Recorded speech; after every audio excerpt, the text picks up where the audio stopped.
c'est Patate. On se retrouve encore pour un plaisir coupable, mais cette fois-ci je me maquille et on va parler de In the Heights qui est absolument trop bien. J'ai vraiment beaucoup aimé le film et du coup je voulais en parler parce que j'en ai pas spécialement entendu parler en dehors du monde des chaînes qui parlent de base de musical et de films musicaux et de Broadway, de tout ça. Donc je voulais en parler.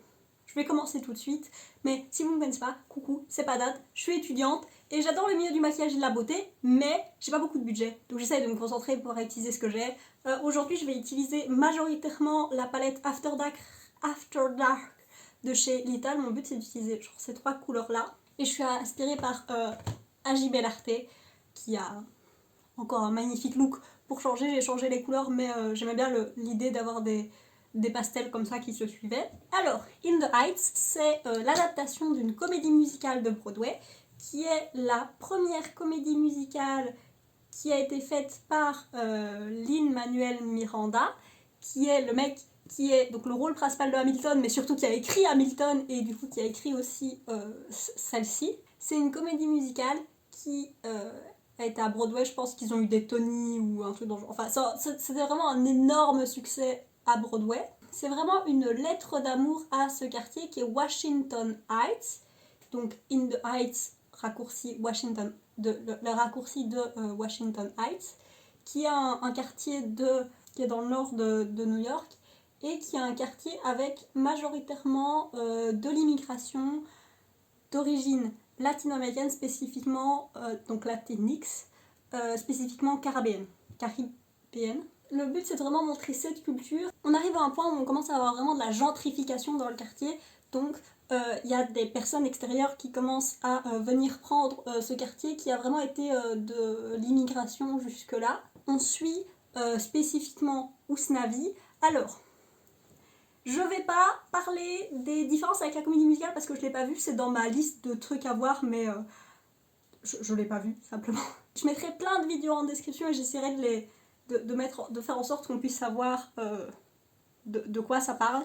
Mais voilà, je mettrai des vidéos en description qui parlent vraiment des différences avec la comédie musicale originale. Et si ça vous intéresse, et des reviews de gens qui ont vu la comédie musicale. Ici, moi, et je laisserai aussi une super analyse que j'ai vue, c'est une super chaîne que j'ai découverte, qui parle des 3 premières minutes, je pense, de la comédie musicale. Et il y a aussi une vidéo sur le film, il faut que j'aille la voir. J'ai plein de vidéos à voir. Mais voilà, c'est une qui parle de comment la comédie musicale est construite. Et en gros, la seule différence que je sais, c'est que dans le film, il parle à des enfants, il raconte l'histoire que nous on voit à des enfants. Et en fait, dans la comédie musicale originale, il parlait au public, que il y a un public, c'est Broadway. Et du coup, ici, il parle à des enfants pour conserver les moments où il parle de ce genre de choses. Avant de continuer, il y a un énorme problème de colorism dans la comédie musicale, et j'en parlerai après, il y aura un chapitrage pour dire où est-ce que j'en parle, mais voilà. Sachez que cette comédie, je vais en dire du bien, parce que c'est vraiment très très très bien, mais il y a ce problème-là qui arrive et qui fait poser des questions sur plein de choses. Mais d'abord, je vais dire mon premier avis parce que c'était absolument trop bien. Si vous n'aimez pas les comédies musicales, est-ce qu'il faut aller voir In the Heights ? Je ne sais pas, ça dépend de ce que vous avez vu et ce que vous n'aimez pas. Si vous avez juste vu High School Musical, oui.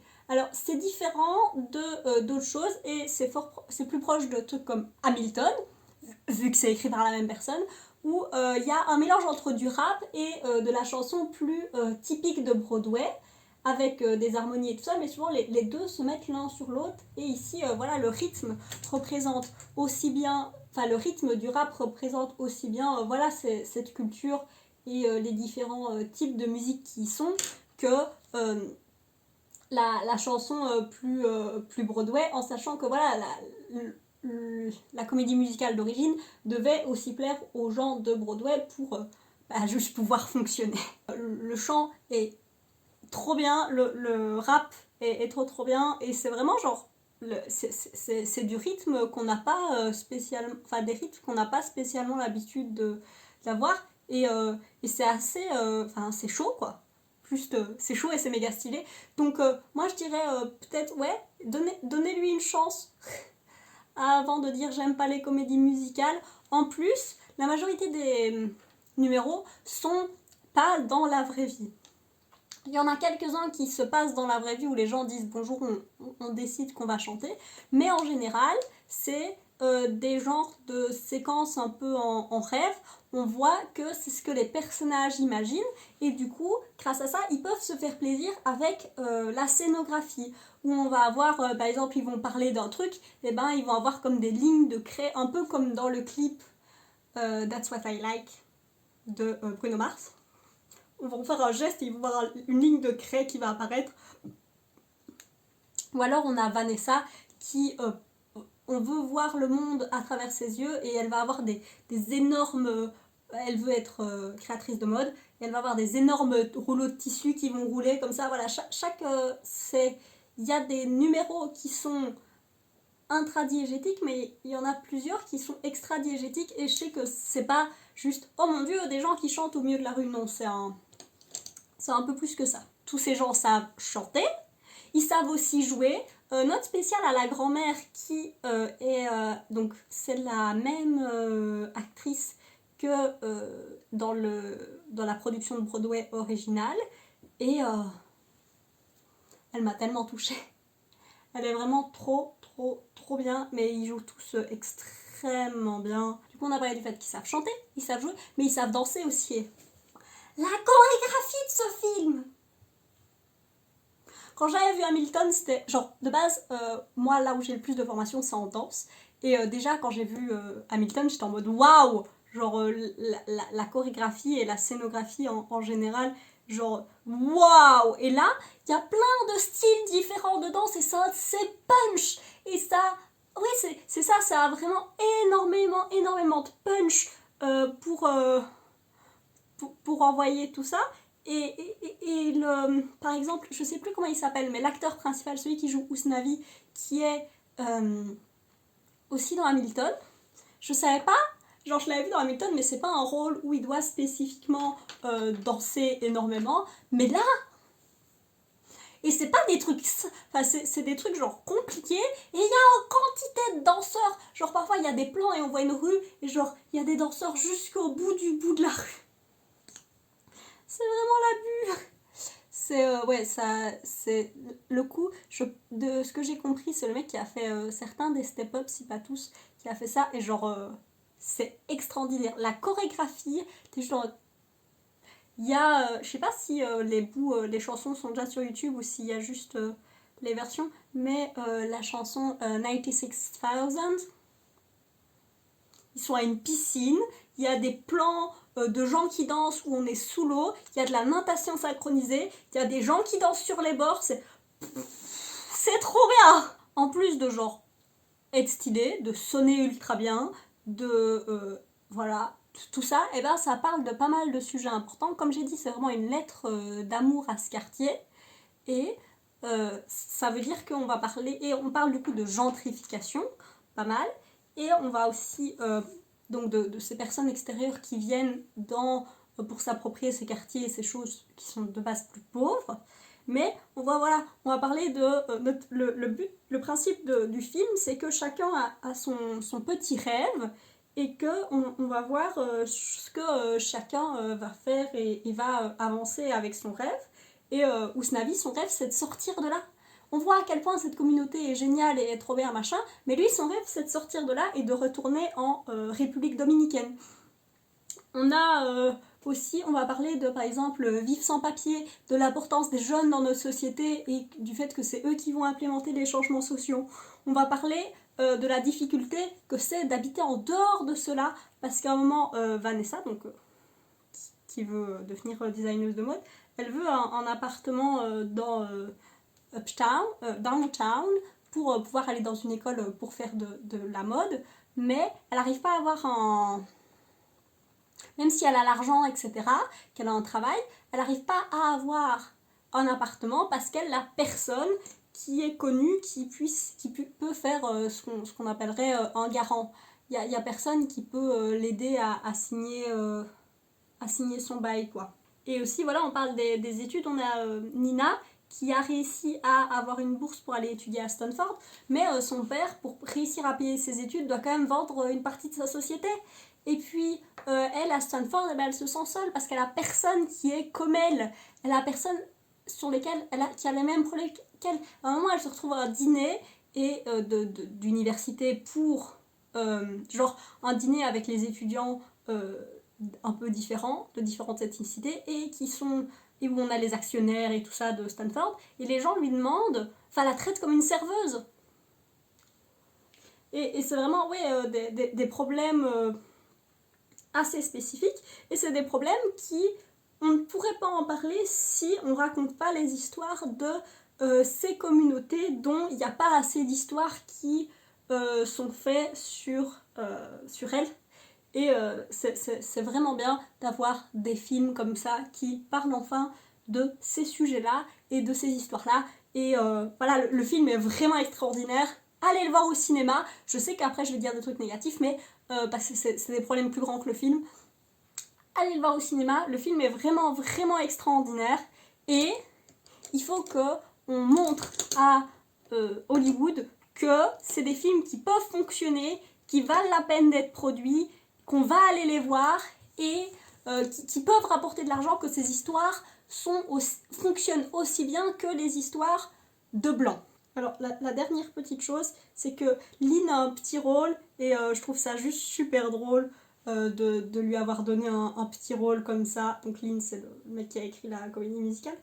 Je trouve ça super drôle de lui avoir donné un petit rôle comme ça. Et c'est à la limite du caméo. Et quand je l'ai vu, j'étais en mode attends, est-ce que c'est lui? Est-ce que c'est lui? Puis j'étais en mode ça ressemble quand même fortement à ça parce que je l'ai jamais vu dans un rôle où il joue un homme autant de son âge au final. Et ouais, c'était trop bien. Si vous avez vu Hamilton, vous serez en mode oh mon dieu! Du coup, le colorism, je vais noter la définition en anglais en dessous, mais j'ai fait une traduction française comme j'ai pu.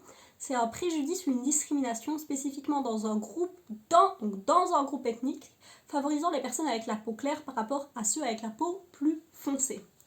Donc, moi, la première fois que j'en avais entendu parler, c'était en Inde, où il y a vraiment une différence, même j'ai de la famille d'origine indienne, et même dans ma famille, eh ben, je vois la différence où j'ai une tante qui a la peau bien plus foncée et par sa mère l'a vraiment traitée comme inférieure, aussi parce qu'elle avait la peau plus foncée que ses frères et sœurs.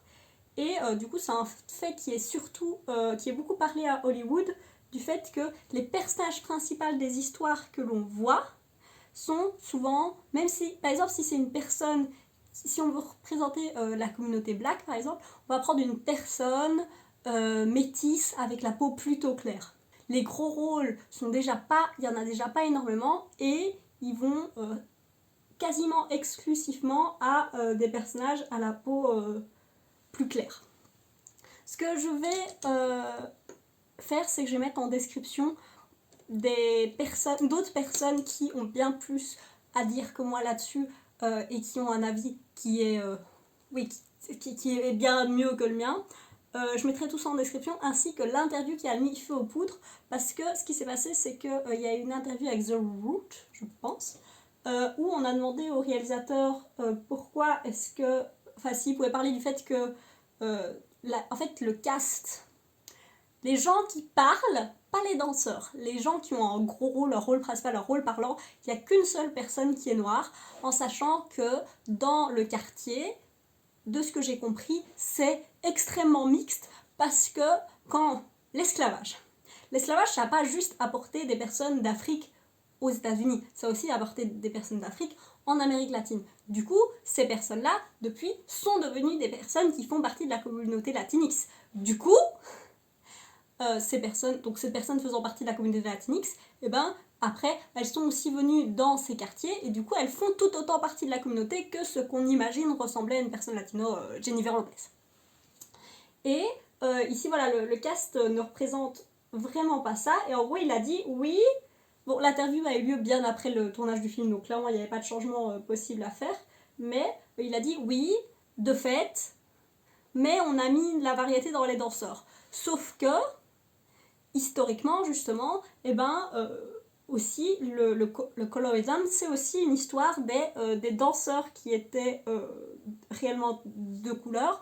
Et on avait plus des gens white passing dans les personnages principaux. Et puis voilà, les danseurs, eux, ils peuvent être des gens de couleur. Ça montre vraiment la question de...